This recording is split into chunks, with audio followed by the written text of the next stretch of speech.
अध्यक्ष महोदय, ये कोई मजाक नहीं कह रहे। 12 बजे रात को आते हैं के लिए आलीशान महल, आलीशान बंगले दिए गए हैं रहने के लिए। मंत्रियों को 6 करोड़ का आवास, 6 करोड़ का महल दिया गया है रहने के लिए। और उसी राज्य में कल या परसों 2 दिन सत्र चलेगा। जो भी और जयराम महतो देख सकते हैं सदन के बाहर भी और सदन के अंदर भी किस तरह से जो है कि दहाड़ लगाते हैं। कहीं ना कहीं ऐसा नेता आपको जीवन भर में, हमको नहीं लगता कि इस उम्र में आप ऐसा नेता देखे होंगे। इस नेता को भरपूर आप सपोर्ट कर सकते हैं। देखिए किस तरह से जो है कि सदन के बाहर ये दिख रहे हैं, रौद्र रूप दिख रहा है। और सदन के अंदर तो कहना नहीं है, टेबल ठोक के जो है कि ईमानदारियों को सलाम करते हैं। ऐसा नेता को आप क्या कहेंगे? भरपूर प्यार दीजिए, अच्छे से कमेंट कर दीजिए। आगे चलिए वीडियो देखते हैं आगे क्या होता है। देना है, नहीं तो याद रखिएगा राजनीति किसी की बपोती नहीं होती है। आज आपका है तो कल इस राज्य की जनता ये डिसाइड करेगी इस राज्य की दिशा किनके हाथों में देना है, इस राज्य की राजगद्दी को किनके हाथों में देना है। आज बड़ी दुर्भाग्य की बात है, आज जहां हम लोग धरना दिए हैं ठीक इसके बगल में हमारे दिव्यांग भाई बहन लोग धरना दिए हैं। ये कितना चिंता का बात है। आज यहीं से हम देख रहे हैं, आज भले उस विधानसभा के सदस्य हम हैं, भले विधानसभा के बाहर आप देख सकते हैं यहीं से जगमग विधायकों का आवास दिख रहा है।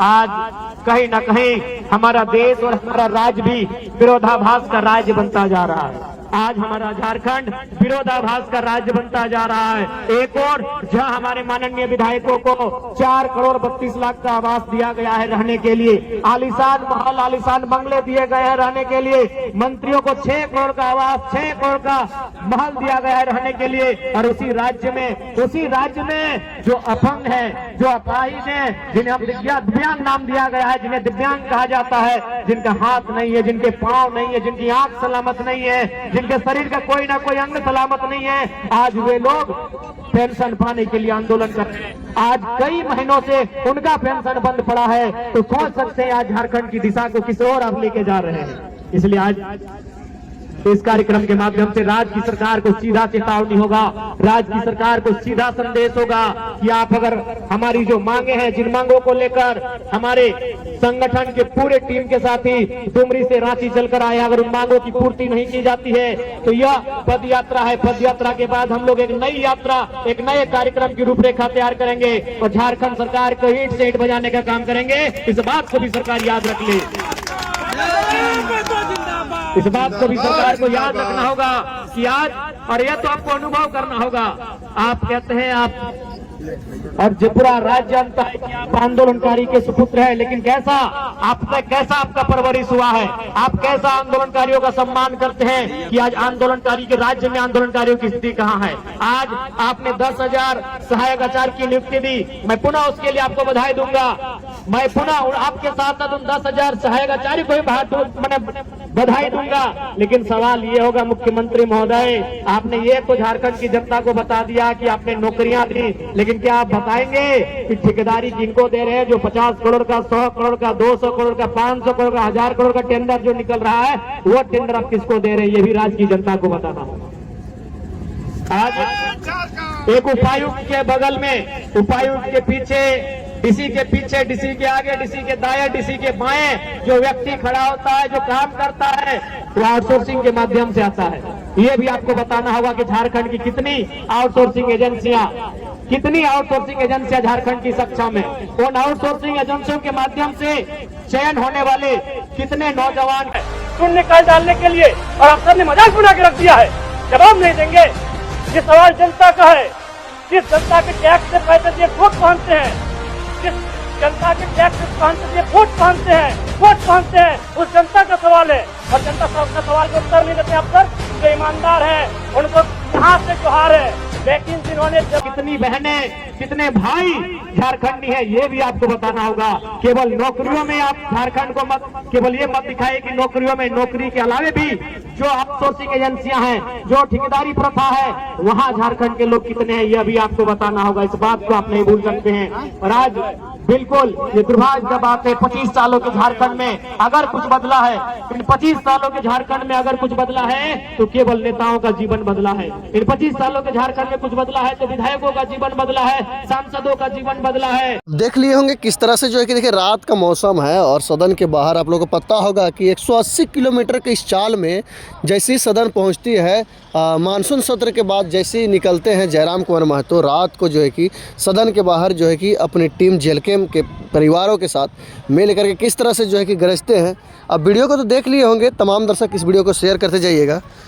धरने पर बैठी हैं। आज जो हमारे जेटेट परीक्षा की मांग को लेकर लोग धरने पर बैठे, हमारे सहायक आचार्य जिनकी 1600 नियुक्ति हुई थी, लेकिन नियुक्ति के बाद रिजल्ट आने के बाद संशोधन करने के बाद उन्हें छांट दिया गया, उन्हें फिर से उनका रिजल्ट पेंडिंग कर दिया गया, ठंडे बस्ते में डाल दिया गया। आज वे लोग धरने पर बैठे हैं। जेई कृषि कार्यालय में नौजवान धरने पर बैठे हैं, पंचायत के सहायक धरने पर बैठे हैं, पूरे राज्य के नौजवान, पूरे राज्य की बहनें धरने पर जगह जगह बैठी हैं। तो समझ में आना चाहिए कि 25 सालों में आपने कैसा राज्य बनाया। इसलिए अब झारखंड का नौजवान, झारखंड की आने वाली पीढ़ी ये कतई बर्दाश्त नहीं करेगी कि हमारा राज्य इसी प्रकार से लूटता रहे। आज क्या स्थिति है सबको मालूम है। बिल्कुल आज कहने में ये किसी को गुरेज नहीं है कि राज्य का खजाना खाली है, तो उसके लिए दोषी मुख्यमंत्री महोदय आप है। यदि राज्य का खजाना खाली है, इसका मतलब ये है कि आप विजन के साथ राज्य को नहीं चला रहे हैं। जिस राज्य में प्रतिदिन हजारों रुपए का कोयला, हजारों करोड़ का बालू अवैध रूप से निकासी किया जाता है, उस राज्य में अगर राज्य का खजाना खाली है तो उस राज्य के मुखिया की कार्यशैली पे सवाल खड़ा होता है। आज आपने लूट की इतनी छूट दे दी है कि एक साधारण सा पदाधिकारी, एक प्रखंड, एक थाना स्तर का पदाधिकारी महीने में अवैध रुपए से लाखों रुपए कमाता है। तो किसका पैसा है? राज्य का पैसा है, वो राज्य का खजाना है। लेकिन आपकी विजन आपको स्पष्ट बता रही है कि लूट की छूट है, भले खजाना भरे या ना भरे। इसलिए आज राज्य की जनता को आपको हिसाब देना होगा।